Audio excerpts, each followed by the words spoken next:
ये भी अच्छा है, पहले तो डंडों से पिटाई होती थी।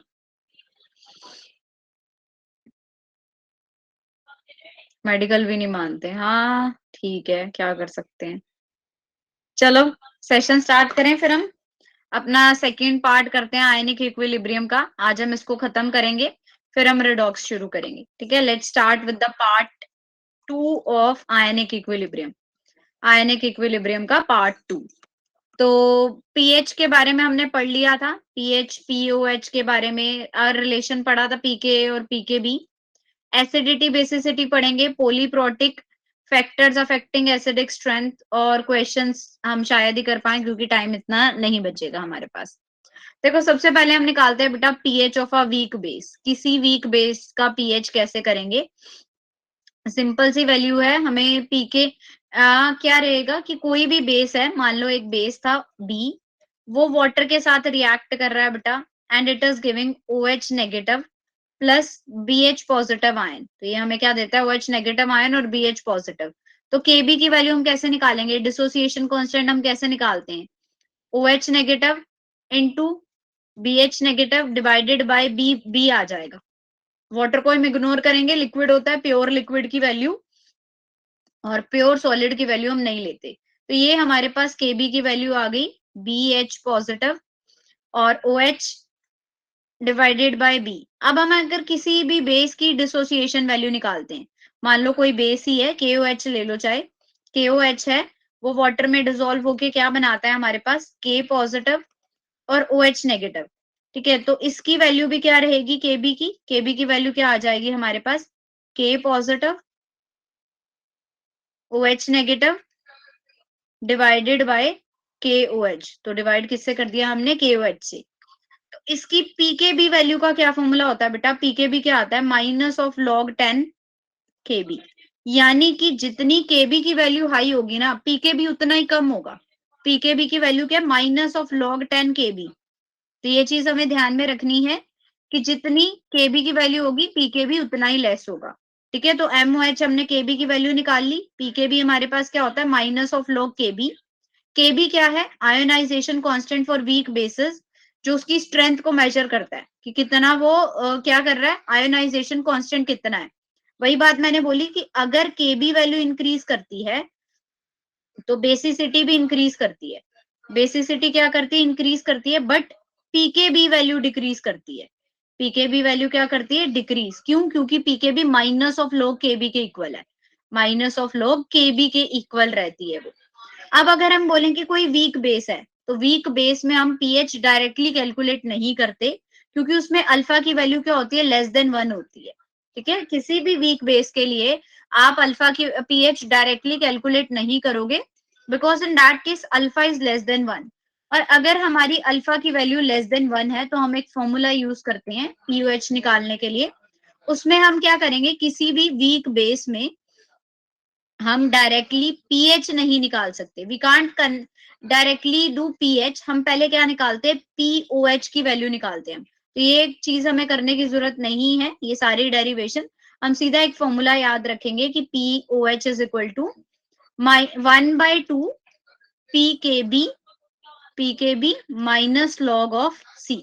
इस फॉर्मूला के थ्रू पहले आप पीओएच निकालोगे। अगर आपका पीओएच आ जाता है तो बेटा पीएच निकालना हो ना, तो pH plus P of OH की वैल्यू आती है 14। मान लो यहां से आपका पीओएच वैल्यू 7 आई है, तो यहां से पीएच की वैल्यू भी आप कैसे निकाल लोगे? 14 - 7 करके 7। तो यानी कि हमें सिर्फ ये फॉर्मूला लर्न करना है। You all have to remember this formula. इसमें आपको कोई डेरिवेशन कुछ नहीं पूछा जाता, सीधे एक बात याद रखनी है कि वीक बेस का पीएच तो बेटा -log निकालते हैं ना, -log OH positive OH negative. ठीक है, आपको OH की कॉन्सेंट्रेशन दे रखी होगी पेपर में, हमें OH की क्या दे रखी होती है? कॉन्सेंट्रेशन दे रखी होती है। ठीक है, आपको उसकी पीओएच कैसे निकालनी है? मान लो आपको कोई क्वेश्चन आता है, I will let you know about the question as well, कि किस तरह का हमारे पास क्वेश्चन होता है। कि एक क्वेश्चन होगा कि हमारे पास केबी की वैल्यू दे रखी होगी, पीकेबी की वैल्यू कि उसकी 7.15 है फॉर सपोज, और एक चीज क्या दे रखी होती है कि उसकी कॉन्सेंट्रेशन इतनी है, कि उसकी कॉन्सेंट्रेशन कितनी है? कॉन्सेंट्रेशन है 7.8। अब ये वैल्यूज आपको दे रखी हैं दोनों, तो यहाँ से आप पीओएच की वैल्यू निकाल लोगे। तो पीओएच की फॉर्मूला में पुट करके कि यानी 1.2 divided by 7.15 minus log of 7.8 आपको लेना है। ये लॉग टेबल से आप देखोगे लॉग की वैल्यू जो भी आंसर आ जाता है, मान लो ये आंसर आया मेरा 6, आपकी पीओएच की वैल्यू क्या आ गई, 6 आ गई, तो पीएच इज इक्वल टू क्या हो जाएगा, 14 माइनस 6, क्योंकि पीएच और प्लस पीओएच तो 14 है। तो यहाँ से आप easily you can calculate the value of pH. ठीक है, सिर्फ फॉर्मूला क्या याद रखना है पीओएच निकालने का, 1/2 पीकेबी माइनस लॉग सी। केबी और सी की वैल्यू आपको ऑलरेडी क्वेश्चन में गिवन होगी। ठीक है, अभी क्लियर हुआ ये थोड़ा सा? Yes, you just have to remember this formula that POH is equal to 1/2 PKB minus log C. Yes, Somesh, सिर्फ सोमेश को समझ आया और किसी को नहीं समझ आया? सिर्फ फॉर्मूला लर्न रखेंगे हम, ओनली दिस फॉर्मूला, और कुछ नहीं हमें इसमें करना, सिर्फ ये फॉर्मूला याद रखना और फॉर्मूला के बेस पे क्वेश्चन। ठीक है, this is only formula based question. तो इसमें आता भी फॉर्मूला के ऊपर ही है क्वेश्चन, कुछ आपको और नहीं पूछते इसमें से, सिर्फ एक फॉर्मूला के बेस पे क्वेश्चन पूछते हैं। ठीक है,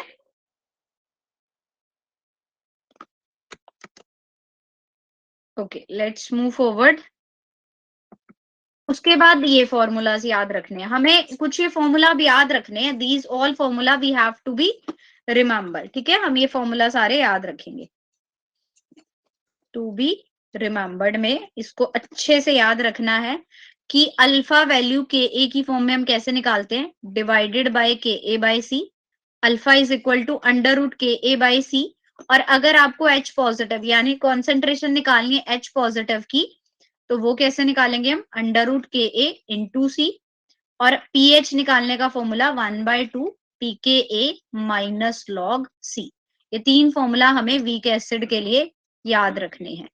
और अगर हम वीक बेस की बात करेंगे तो फॉर्मूला सेम रहेगा, बस के ए की जगह आप क्या कर दोगे, के बी। हर जगह बेस में हम हर जगह क्या कर देंगे, के बी, ऑल दो फॉर्मूला सेम है। फॉर्मूला अगर हमें अल्फा निकालना है, आपको के ए और सी दे रखा है, कॉन्सेंट्रेशन और एसिड डिसोसिएशन कांस्टेंट की वैल्यू दे रखी है, तो अल्फा कैसे निकालते हैं, under root K a by सी।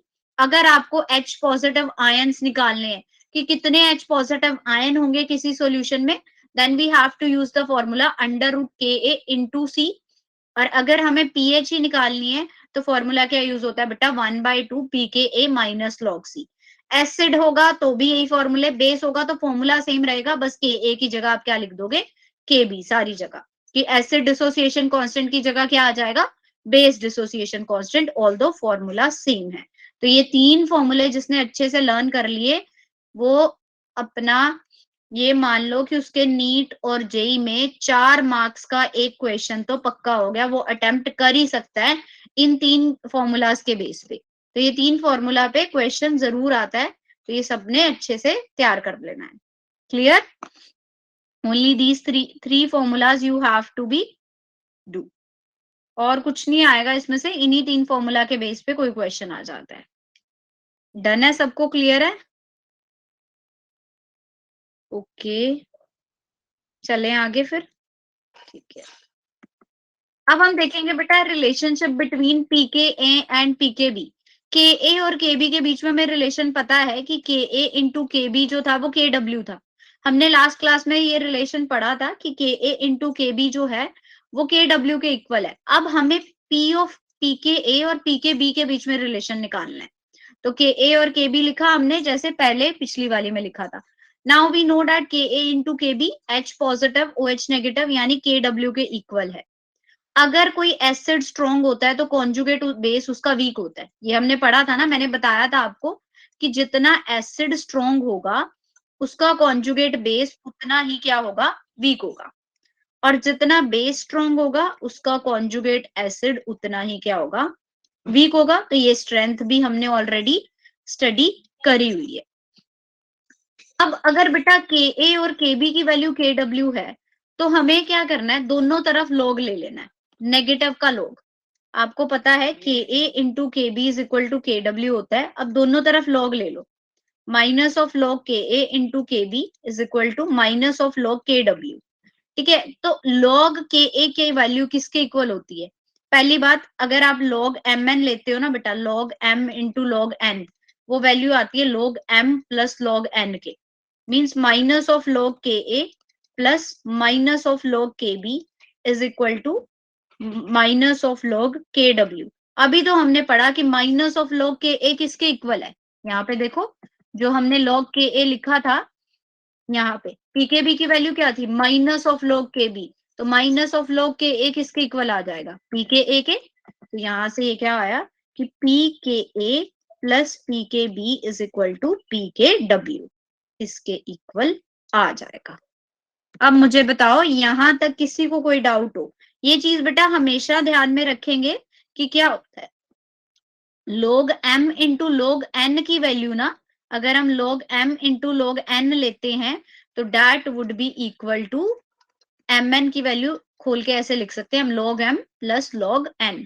तो वही चीज हमने मेंशन करी कि माइनस ऑफ log के ए इंटू के बी को आप क्या लिख सकते हो, माइनस ऑफ log के ए प्लस माइनस ऑफ log के बी, और माइनस ऑफ log क्या था, के डब्ल्यू। log के माइनस ऑफ log के ए पी के इक्वल था, माइनस ऑफ log के बी पी के बी के, और माइनस ऑफ log के डब्ल्यू किसके आ जाएगा, पी के डब्ल्यू को। तो के ए और के बी के बीच में रिलेशन आता है K a into K B is equal to K W, और P K A plus P K B is equal to P K W. This would be the thing. Clear? Yes, यहां तक किसी भी बच्चे को कोई doubt? Yes, anyone having any doubt up to this? फटाफट से बता दो, जिसको कोई डाउट है वो चैट में पूछ सकता है। Anyone? pH is equal to pK plus log 10 salt by acid, ये सॉल्युबिलिटी में पढ़ेंगे पूजा, ये सॉल्युबिलिटी में आएगा, इसके आगे चलते हैं, सॉल्युबिलिटी में तब आएगा ये फॉर्मूला। ठीक है, यहां तक किसी बच्चे को कोई डाउट? अच्छा, जिसको क्लियर है गिव मी हाई फाइव, फटाफट से हाई फाइव कर दो। वेरी गुड, जिसके हाथ ठंडे हैं वो नहीं लगाएगा मेरे को हाथ। कंफ्यूजन कौन से वाले फॉर्मूले में बेटा? अभी पीएच वाला और पीके सॉल्ट बाय एसिड वाला नहीं करेंगे हम, वो सॉल्युबिलिटी में आएगा। अभी सिर्फ यही फॉर्मूला ध्यान में रखना है, एक तो इनके बीच का रिलेशन, और ये तीन फॉर्मूला, तीन फॉर्मूलाज कौन कौन से किए हमने, ये अल्फा वाले, H पॉजिटिव निकालने वाले, और पीएच वाले। अभी जब सॉल्युबिलिटी पे आएंगे तब वो फॉर्मूलाज करेंगे। ठीक है, फिलहाल के लिए यही फॉर्मूलाज हमारे ध्यान में आएंगे। अच्छा, अब हम बात करेंगे पोली बेसिक और पोली प्रोटिक एसिड की। तो जब मैंने आपको ये पहले ही बताया था, पोली बेसिक का मतलब क्या होता है कि जब प्रोटोन जो है एक से ज्यादा हो, more than one ionisable proton हो, जैसे H3PO4 है, तो हम इसको अगर सिंगल रिएक्शन में लिखें तो ये हमें 3H पॉजिटिव और PO4 3 नेगेटिव देता है ना, तो हम इसको ट्राई बेसिक या फिर पोली बेसिक का नाम दे देते हैं। ये तो हमने किया ही था ना कि H3 जब more than one ionisable proton हो तो उसको हम क्या बोलते हैं, ये पोली बेसिक नेचर के हैं, और इसकी बेसिसिटी कितनी है, 3 है, क्योंकि ये हमें 3H पॉजिटिव आयन दे रहा है।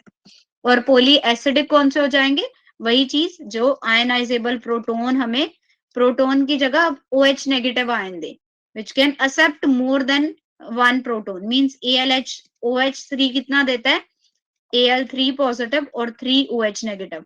तो हमने इसको उस टाइम पे ट्राई एसिडिक कहा था, ट्राई एसिडिक कह लो या पोली एसिडिक कह लो, both would be the same thing. तो यहाँ ये दोनों चीजें तो हमने कर रखी हैं, इसमें तो किसी को कोई प्रॉब्लम नहीं है ना? Yes, anyone having any problem in this? बोलते रहो भाई, मैं ना माइक ऑन करने की परमिशन दे देती हूँ, तुम बोल भी लिया करो, ऐसे मुझे लगता है सो तो नहीं गए क्लास में। यस, ये सबको क्लियर है ना? चलो, अब मैं आपको एक चीज बताती हूँ, के ए वैल्यू निकालते हैं हम dissociation of a di acid, di basic acid की। कैप डाल के ऐसे लगता है सुनाई कम दे रहा है ना? ऐसा मुझे ही लगता है, ये सबको लगता है कि जब हमने कैप डाली हो तो हमें लगता है कि कान से बंद हो गए, सुन नहीं रहा, मुझे अपनी आवाज कम कम आ रही थी। ऐसा होता है ना? इज इट सो, या मेरे साथ ही हो रहा है, मेरे ही कान बंद हो रहे हैं क्या? मतलब बता दो भाई, कहीं मैं ही तो नहीं बहरी हो रही, होता है मतलब। ठीक है, फिर सही है। मुझे ऐसे लगे कि कहीं मैं ही तो नहीं, मेरे साथ ही तो नहीं ऐसा हो रहा। ठीक है, चलो अब बात करते हैं बेटा हम के ए फॉर डिसोसिएशन कांस्टेंट। हम दो बार के ए वन और के ए टू निकालेंगे। ठीक है, हमने दो बार वैल्यू निकालनी है। पहले हमने क्या लिखा, H2X जो है वो H पॉजिटिव और HX नेगेटिव दे रहा है। मींस फर्स्ट रिएक्शन में हमने क्या बोला कि H2X ने एक H पॉजिटिव आयन को डिसोसिएट कर दिया और हमें क्या दिया, HX नेगेटिव। हमने के ए वन की वैल्यू निकाल ली, वो क्या आई, H positive HX negative divided by H2X. This would be the value for Ka1. ये हमारी Ka1 की वैल्यू आ गई। अब हम निकालते हैं Ka2 की वैल्यू। HX नेगेटिव जो है वो क्या देगा, H positive plus X2 negative, यानी Ka2 की वैल्यू क्या आ गई, H positive X2 negative divided bye HX negative. अब आपके पास Ka1 की वैल्यू है और Ka2 की वैल्यू है। अब हम क्या करेंगे, इन दोनों को मल्टीप्लाई करते हैं। के ए one multiply by K A to. के ए वन की वैल्यू क्या आई है हमारे पास, एच कितनी थी, H positive H X negative और एच टू एक्स, ये थी वैल्यू। इनटू किससे मल्टीप्लाई करें हम, H positive X two negative, H positive X two negative, X पे टू नेगेटिव का charge divided by H X negative. इसको कट करो, you will get H positive का स्क्वायर और X2 negative divided bye H2X, यानी Ka1 into Ka2 की value ये आ गई। ठीक है, और अगर आप ओवरऑल रिएक्शन भी लिखो, दोनों की ओवरऑल सिंपल एक रिएक्शन लिख दो कि H2X जो है डिसोसिएट होके 2H पॉजिटिव और X2 नेगेटिव आयन देगा, और इसकी Ka वैल्यू निकालो, H पॉजिटिव का square X2 negative by H2X, ये इक्वल है के ए वन और के ए टू के। तो यहां से हमने इसको प्रूफ भी कर दिया कि के ए जो है वो मल्टीप्लाई होता है दोनों आयोनाइजेशन कांस्टेंट का, कि हम दोनों रिएक्शन से चाहे के ए वन और के ए टू निकालें और उसको मल्टीप्लाई कर दे तो भी रिजल्टेंट के ए वैल्यू आता है, या फिर आप सीधा के ए वैल्यू निकालो, that would be also equal to similar this equilibrium constant value. ठीक है, तो इसने ये चीज प्रूव कर दी कि के ए जो है वो किसके इक्वल होता है, के ए वन और के ए टू के। ये बात क्लियर हुई सबको कि हम दो स्टेप्स के थ्रू अगर रिएक्शन निकाल रहे हैं तो भी हमारी यही वैल्यू आ रही थी, और अगर आप सिंगल में के ए की वैल्यू निकालते हो तो भी हमारे पास कैसे आती है वैल्यू, इसी तरह से हम निकाल सकते हैं। सो this is proofing that K ए किसके इक्वल है, के ए वन और के ए टू के। ये तो वही बात होगी कि 2 इंटू टू को 4 के इक्वल प्रूफ कर दिया, है ना। सिंपल सी बात थी, यूं ही प्रूफ दे दिया, बाकी वो चीज हमने प्रूफ कर भी दी। तो ये प्रूफ सबको समझ आया, yes, is it clear to everyone. नहीं कैप डालते तो ठंड लगती है, क्या ही है ये मौसम, है ना। ये क्लियर है सबको, yes, give me high five. Ma'am मैंने हाँ हाँ क्वेश्चन बोलो, क्या कह रहे हो पूजा।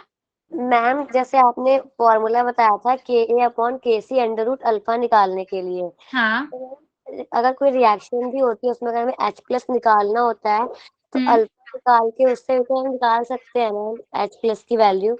हाँ बिल्कुल, ऐसे भी निकाल सकते हो आप बेटा, okay ma'am, thank you. No problem. ठीक है, चलो अब हम केबी की वैल्यू, वही चीज इन्होंने बोल दी कि अगर बेटा डाइप्रोटिक बेस है ना तो केबी की वैल्यू दोनों के मल्टीप्लाई के इक्वल होगी, अगर ट्राइप्रोटिक है तो तीनों के इक्वल होगी, और अगर हमारे पास पोलीप्रोटिक है तो वो चारों मतलब अप टू एन के इक्वल होगी। Then Kb is equal to Kb one Kb two up to n. ठीक है ना, हमने देखा था कि दो वैल्यू थी तो हमने के वन इंटू के टू करके निकाल लिया, वो के ओवरऑल की वैल्यू आ गई। अगर तीन होंगी तो तीनों को मल्टीप्लाई करेंगे, अप टू एन होगा तो हम एन नंबर तक उसको मल्टीप्लाई करेंगे। ठीक है, अब हम बात करेंगे वो फैक्टर्स जो किसको अफेक्ट करते हैं, एसिडिक स्ट्रेंथ को। तो बेटा एसिडिक स्ट्रेंथ को सबसे पहले, जितना बड़ा साइज होता है ना उतनी ज्यादा एसिडिक स्ट्रेंथ होती है। If size increases then acidic strength also increases. Iodine का बड़ा साइज है तो वो इंक्रीज करेगा, फिर ब्रोमीन क्लोरीन और फ्लोरीन, तो सबसे साइज इंक्रीज कर रहा है तो एसिडिक स्ट्रेंथ भी क्या करती जाएगी, इंक्रीज करेगी। If size increases then acidic strength also increases. Clear. और हाइड्रा एसिड क्या होता है, देखो हाइड्रा एसिड क्या होते हैं, जब भी हम किसी भी एलिमेंट के साथ हाइड्रोजन प्लस कर दें, एनी एलिमेंट और उसके साथ आप हाइड्रोजन लगा दो तो उसको हम क्या बोलते हैं, हाइड्रा एसिड। हाइड्रा, जैसे कोई भी एलिमेंट है, मान लो सोडियम, सोडियम के साथ मैंने H लगा दिया, so this is considered as sodium hydride. हम इसको क्या बोलते हैं, सोडियम हाइड्राइड ही बोलते हैं ना। तो किसी भी एलिमेंट के साथ अगर हम हाइड्रोजन लगा दें तो वो क्या करेगा, वो क्या बना जाएगा, हाइड्रा एसिड। तो ऑब्वियस ही बात है ना बेटा कि अगर हम किसी भी उसके साथ हाइड्रोजन लगाएंगे तो वो उसकी एसिडिक स्ट्रेंथ को इंक्रीज ही करेगा। सो एसिडिक स्ट्रेंथ इसकी इंक्रीज करती है अक्रॉस द पीरियड भी और डाउन द ग्रुप भी। आप चाहे पीरियोडिक टेबल में लेफ्ट टू राइट मूव करो या टॉप टू बॉटम मूव करो, एसिडिक स्ट्रेंथ क्या करेगी, इंक्रीज ही करेगी। Acidic strength generally increases in this case. Okay, तो एसिडिक स्ट्रेंथ हमारी किस किस बेस पे इंक्रीज करती है, एक तो अगर साइज बड़ा है तो एसिडिक स्ट्रेंथ बड़ी होगी, और दूसरा अगर हम किसी भी एलिमेंट के साथ बेटा हाइड्रोजन लगा देते हैं ना, तो चाहे आप लेफ्ट टू राइट जाओ, चाहे आप मूव डाउन द ग्रुप जाओ, तो वो क्या करते हैं, उसकी एसिडिक स्ट्रेंथ को बढ़ा देते हैं। और एक और चीज हमें ध्यान में रखनी है कि जितना ज्यादा इलेक्ट्रोनेगेटिविटी डिफरेंस होता है, जितना ज्यादा क्या होगा, इलेक्ट्रोनेगेटिविटी डिफरेंस होगा, या जितनी ज्यादा किसी मॉलिक्यूल की पोलैरिटी हाई होगी ना, जितना ज्यादा वो पोलर नेचर का होगा, उतनी ही ज्यादा उसकी एसिडिक स्ट्रेंथ भी क्या होगी, हाई होगी।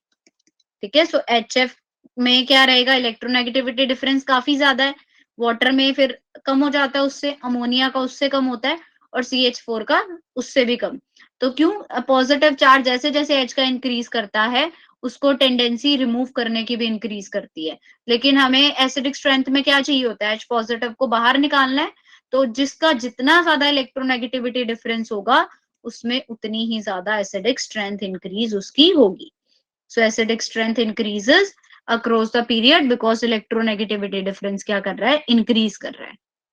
ठीक है, और क्या पढ़ेंगे हम, इंपॉर्टेंट चीजें along the group, जो साइज होता है कॉन्जुगेट एनायन का, उसको कंसीडर करते हैं। along the group आप क्या लोगे, किसी कॉन्जुगेट एनायन का साइज कितना बड़ा है, मींस अगर साइज ज्यादा बड़ा होगा, साइज बिग होगा, तो उसकी एसिडिटी भी ज्यादा होगी, इंक्रीज करेगी। तो आप साइज को देखोगे, अलोंग द पीरियड हम क्या देखते हैं, electronegativity difference. Along the period हम क्या कंसीडर करते हैं, इलेक्ट्रोनेगेटिविटी डिफरेंस। ये चारों पॉइंट्स अपने याद रखने हैं। देखो एक बारी दोबारा बताती हूँ मैं चारों पॉइंट। सबसे पहला पॉइंट हम क्या याद रखेंगे, जितना बड़ा साइज, साइज के इंक्रीज करने से हमारी एसिडिक स्ट्रेंथ, AS बोल देते हैं इसको, इंक्रीज करती है। सेकंड हम क्या लिखेंगे, सेकंड हमारे पास क्या आया था कि अगर हम किसी भी उसमें एलिमेंट के साथ हाइड्रोजन लगा देंगे, किसी भी एलिमेंट के साथ अगर आप हाइड्रोजन लगा दोगे, तो चाहे आप लेफ्ट टू राइट मूव करो या टॉप टू बॉटम, वो इंक्रीज ही करेगा, उसकी एसिडिक स्ट्रेंथ क्या करेगी, इंक्रीज करेगी। थर्ड में हमने क्या पढ़ा, जितना इलेक्ट्रोनेगेटिविटी डिफरेंस होगा, उतनी ही ज्यादा उसकी क्या होगी, एसिडिटी इंक्रीज करेगी। और फोर्थ में हम क्या कहेंगे कि अगर आप ग्रुप के अलोंग चल रहे हो तो वहां पे आप साइज देखोगे एनायन का, और अगर आप पीरियड में जा रहे हो तो आप देखोगे उनके बीच में इलेक्ट्रोनेगेटिविटी डिफरेंस। क्लियर ये बात सबको? यस, ये चारों पॉइंट बैठ गए दिमाग में, इन चारों को दिमाग में बिठा लो। इसके ऊपर ना बेटा डायरेक्ट क्वेश्चन आते हैं, ठीक है, कभी भी घुमा फिरा के इस पे आपको क्वेश्चन नहीं पूछेंगे। तो डायरेक्ट चीजें हैं, डायरेक्ट हमें याद रखनी है, एक डायरेक्ट क्वेश्चन आएगा। ज्यादा से ज्यादा अगर इसमें न्यूमेरिकल आता है तो वो फॉर्मूला बेस्ड ही होता है, जो फॉर्मूला मैंने आपको कराए हैं उसी के बेस पे एक डायरेक्ट क्वेश्चन न्यूमेरिकल की फॉर्म में आएगा। तो इसको देख के डर नहीं जाना कि ये थोड़ा मुश्किल लग रहा है, मुश्किल नहीं है, डायरेक्ट है बिल्कुल। ठीक है, तो डायरेक्ट ही पूछ लेंगे वो। क्लियर है सबको? यस और नो? फटाफट से हैंड रेज करो। Very good. चलो, अब हम बात करेंगे बेटा सॉल्ट हाइड्रोलिसिस की।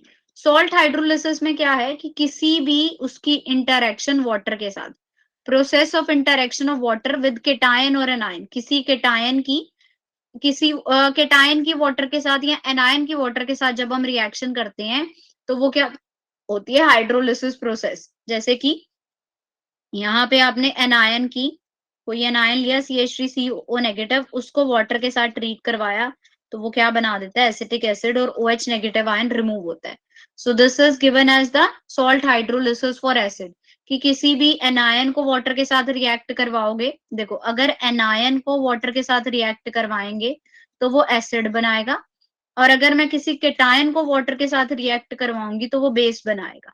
देखो केटायन का क्या एग्जांपल ले सकते हो आप, एल्यूमिनियम 3 पॉजिटिव को अगर वाटर के साथ ट्रीट कराते हैं then it form aluminium OH twice plus H positive ion. तो ये हमारे पास ये चीज दे देता है, एल्यूमिनियम OH ट्वाइस और H पॉजिटिव आयन आ जाता है, सॉरी एल्यूमिनियम OH, यहाँ पे 2 पॉजिटिव का चार्ज लगा दो क्योंकि हमने वाटर मॉलिक्यूल एक ही लिया है, ये चीज।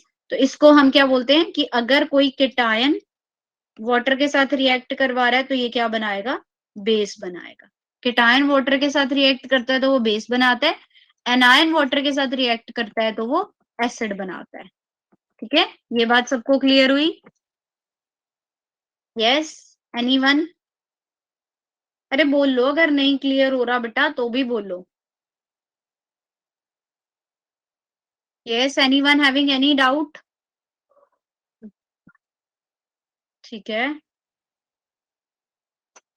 चलो नेक्स्ट क्या है कि एक चीज हमेशा ध्यान में रखनी है कि सॉल्ट जो होते हैं ना, अगर आप एसिड स्ट्रॉन्ग ले रहे हो और बेस भी स्ट्रॉन्ग ले रहे हो, salt of strong acid and bases only get hydrated, वो सिर्फ हाइड्रेटेड होते हैं, हाइड्रोलाइज नहीं होते। अब हम बात करेंगे कि भाई डिफरेंस क्या है हाइड्रेटेड और हाइड्रोलाइज्ड में, डिफरेंस क्या है? कोई मुझे बता सकता है कि हाइड्रेटेड और हाइड्रोलाइज्ड में क्या डिफरेंस होता है? Yes, anyone? What is the difference between hydrated and hydrolyzed? Yes, anyone? Nobody?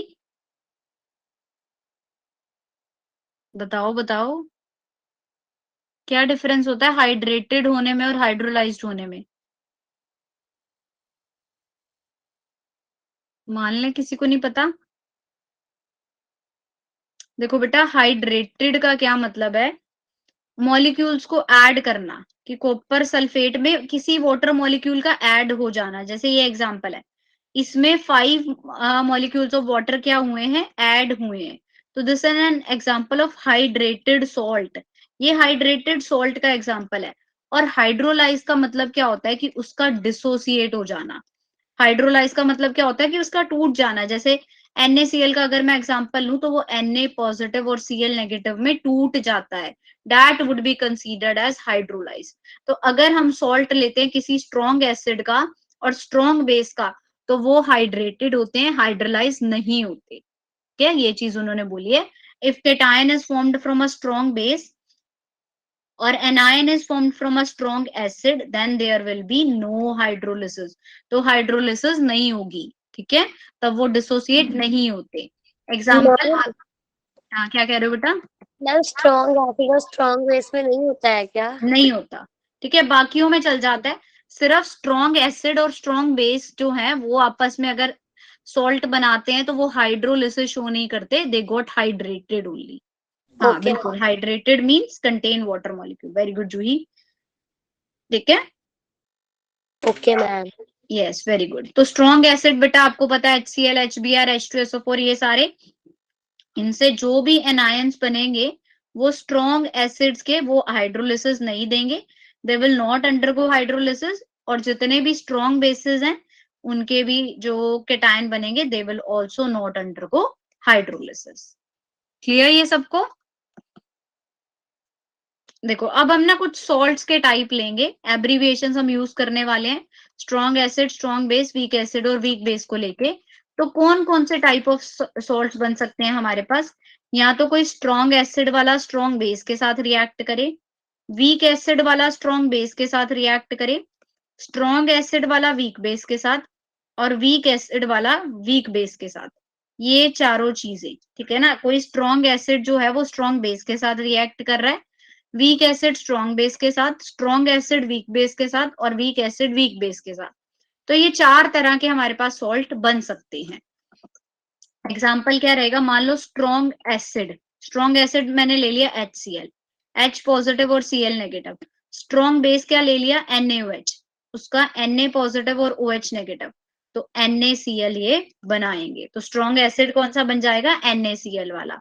तो उसमें ना तो Na पॉजिटिव और ना ही Cl नेगेटिव क्या करेंगे, वो रिएक्ट नहीं करेंगे। क्यों? क्योंकि दोनों ही स्ट्रॉन्ग एसिड और स्ट्रॉन्ग बेस है ना, तो they will not take part in the hydrolysis, नहीं शो करेंगे ये, they will not show hydrolysis.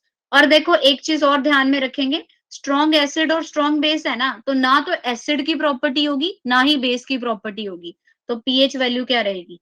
7। Then pH will be 7 here, और वो पीएच जो है उसमें कोई चेंजेस नहीं आएंगे। ये बात सबको क्लियर हुई कि दोनों ही स्ट्रॉन्ग है, तो ना तो वो प्रॉपर एसिड का बिहेवियर शो करेगा ना ही बेस का। तो किस तरह की रिएक्शन रहेगी? न्यूट्रल रहेगी, और उसका पीएच क्या होगा? 7 होगा। क्लियर? अब देखो नेक्स्ट लेंगे हम सॉल्ट ऑफ वीक एसिड। कोई वीक एसिड ले लिया मैंने, एसिटिक एसिड, उसका स्ट्रॉन्ग बेस ले लिया मैंने NaOH। रिएक्शन क्या होगी? हाइड्रोलिसिस होगी, वाटर मॉलिक्यूल निकलेगा बाहर, ये क्या बनाएंगे? CH3COONA। अब आपने वीक एसिड लिया है और बेस स्ट्रॉन्ग लिया है, तो ओवरऑल पीएच वैल्यू में वो क्या शो करेगा? अपना बेसिक नेचर या एसिडिक नेचर? क्या शो करेगा? एसिडिक या बेसिक? Ma'am basic. बिल्कुल सही, तो वो बेसिक नेचर ही अपना शो करेगा। मींस पीएच क्या रहेगी? ग्रेटर देन 7, क्योंकि हमने क्या लिया है? स्ट्रॉन्ग बेस लिया है। So this would be the thing. और नेक्स्ट क्या आ जाएगा हमारे पास कि ये तो वही चीजें लिखी हुई है, पीएच ग्रेटर देन 7 होगा। और एक वैल्यू कि हम इसकी देखो पीएच वैल्यू पीके की फॉर्म में फॉर्मूला क्या रखेंगे? PH is equal to 7 + 1/2 pKa plus log C। एक ये फॉर्मूला हमारे पास पीएच निकालने के लिए यूज होता है, जब हमें सिंपल किसी भी वीक एसिड के लिए निकालनी हो। ठीक है, जब वीक एसिड की हम पीएच निकालते हो तो हम ये फॉर्मूला यूज करते हैं। अब आ जाएगा सॉल्ट ऑफ स्ट्रॉन्ग एसिड और वीक बेस। स्ट्रॉन्ग एसिड मैंने ले लिया HCl। ठीक है, HCl की रिएक्शन, वीक बेस ले लिया हमने अमोनियम हाइड्रोक्साइड का, ये भी वाटर मॉलिक्यूल को बाहर करेगा, H2O बाहर करो, और ये क्या बना देगा? NH4OH plus HCl। ठीक है, अब इसमें हमारे पास क्या है? स्ट्रॉन्ग एसिड है और वीक बेस है, तो ओवरऑल पीएच की वैल्यू क्या शो करेगी? एसिडिक नेचर या बेसिक? मैम एसिडिक होगा, लाइक 7। बिल्कुल, लेस देन 7। वो कैसे नेचर शो करेगा? Acidic nature. ठीक है, और इसकी पीएच वैल्यू क्या होती है? पीएच वैल्यू इसके लिए क्या रहती है? 7 - 1/2 pKb प्लस log C। अगर आपको बेस के कॉरेस्पॉन्डिंग वैल्यू निकालनी है तो आप माइनस का साइन यूज करोगे, अगर हमें pKa के अकॉर्डिंग वैल्यू निकालनी है तो हम साइन यूज करते हैं प्लस का। ठीक है, तो पीएच निकालनी हो एसिड के केस में तो 7 + 1/2 pKa प्लस log C, और अगर हमें वैल्यू निकालनी है बेस के कंसिस्ट में तो pH is equal to 7 - 1/2 pKb plus log C। Clear ये सबको? अब दोनों ही वीक ले लो, वीक ही एसिड है और वीक ही बेस है। ठीक है, तो वीक एसिड और वीक बेस हमारे पास क्या बनाएंगे? मान लो मैंने एसिटिक एसिड ले लिया और NH4OH ले लिया, तो यहां से वाटर मॉलिक्यूल को करो बाहर, इसने क्या बना देना है? CH3COONH4।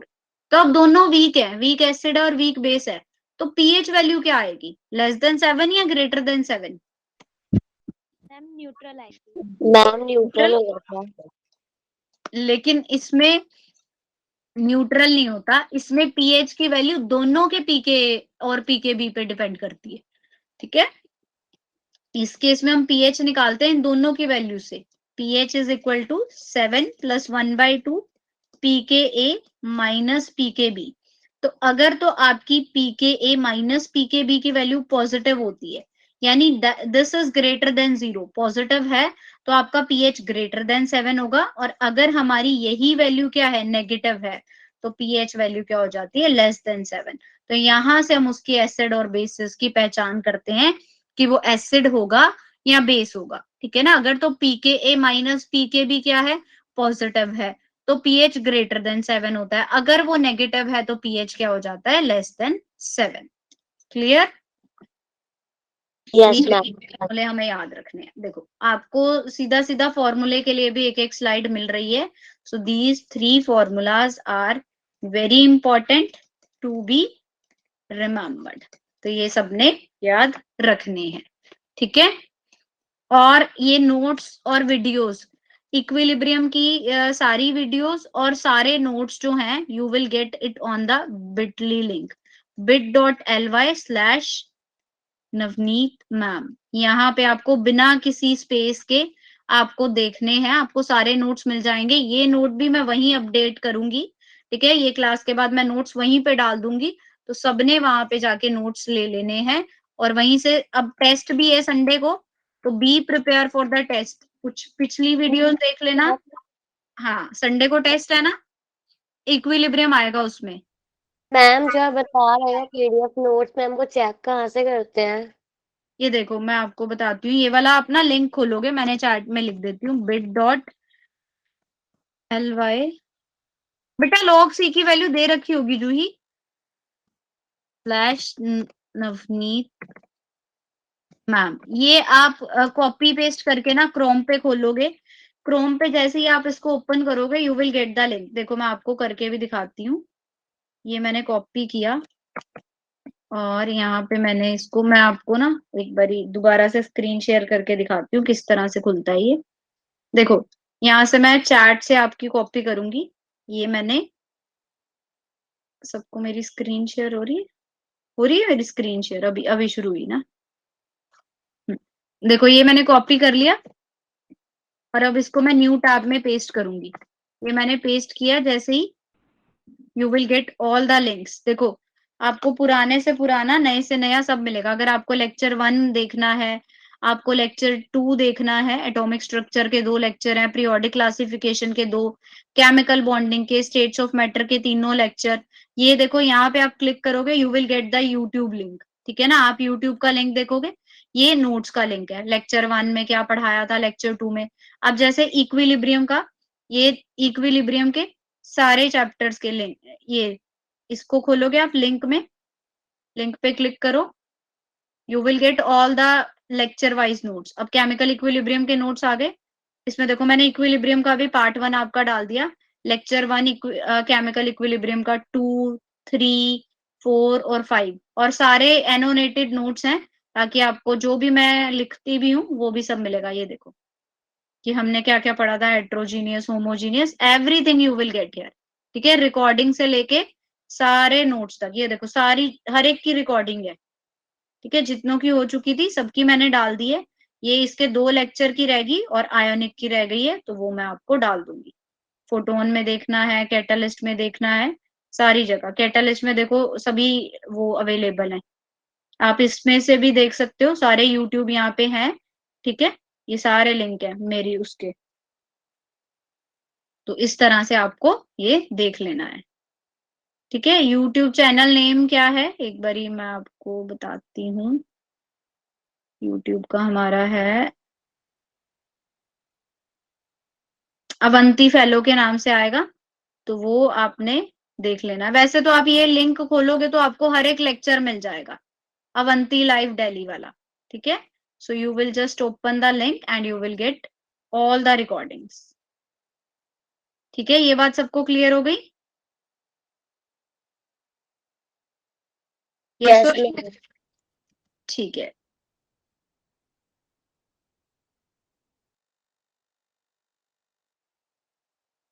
अब हम बात करेंगे बफर सॉल्यूशन की, ठीक है। बफर सॉल्यूशन में क्या होता है, ऐसे सॉल्यूशन बेटा जो पीएच को चेंज नहीं होने देते, ठीक है। Solution which resist a change in pH upon addition of small amount of acid और बेस। अगर आप कुछ अमाउंट में एसिड और बेस डालते हो तो वो सॉल्यूशन उसकी पीएच वैल्यू को ज्यादा चेंज नहीं होने देते। पीएच वैल्यू चेंज क्या होता है, बहुत लेस हो जाता है अगर हम कोई बफर सॉल्यूशन ऐड कर देते हैं। जैसे पीएच जो है ना बफर सॉल्यूशन का, अगर आप एडिशन करोगे एसिड और बेस की, तो वो यूजुअल से काफी लेस उसकी पीएच वैल्यू डाउन जाएगी, ठीक है। यूजुअली उसकी पीएच वैल्यू बहुत जल्दी डाउन जाती है, बट अगर हम उसमें कोई बफर डाल देते हैं तो वो बहुत कम जाती है। जैसे कि एक एग्जांपल की बात करते हैं, अगर if we take non buffered solution, मान लो कोई नॉन बफर्ड सॉल्यूशन लिया, उसकी वैल्यू पीएच 8 थी और उसमें मैंने little amount of acid add करा, तो पीएच वैल्यू उसकी फटाफट से ड्रॉप डाउन होगी 5 पे। 5 पे कैसे, देखो जितना 10⁸ मोलर कंसंट्रेशन होती है ना, पीएच वैल्यू इसकी ऐसे होती है ना, ये लॉग ऑफ एच पॉजिटिव हम लेते हैं, तो log of H पॉजिटिव कैसे, log of 10 raised to the power -8 कैसे निकालोगे, 8 of log 10, log 10 हमेशा 1 होता है, तो ये क्या आती है वैल्यू 8। ठीक है, तो 10 raise to the power -8 metre उसकी कॉन्सेंट्रेशन थी, पीएच पहले 8 थी, जैसे ही आपने HCl डाला पीएच कितनी रह गई 5, means 10 raise to the power 5 हो गई, 1000 टाइम इंक्रीज कर गई, उसकी कॉन्सेंट्रेशन जो थी 1000 टाइम क्या कर गई इंक्रीज, जब कोई बफर सॉल्यूशन नहीं था।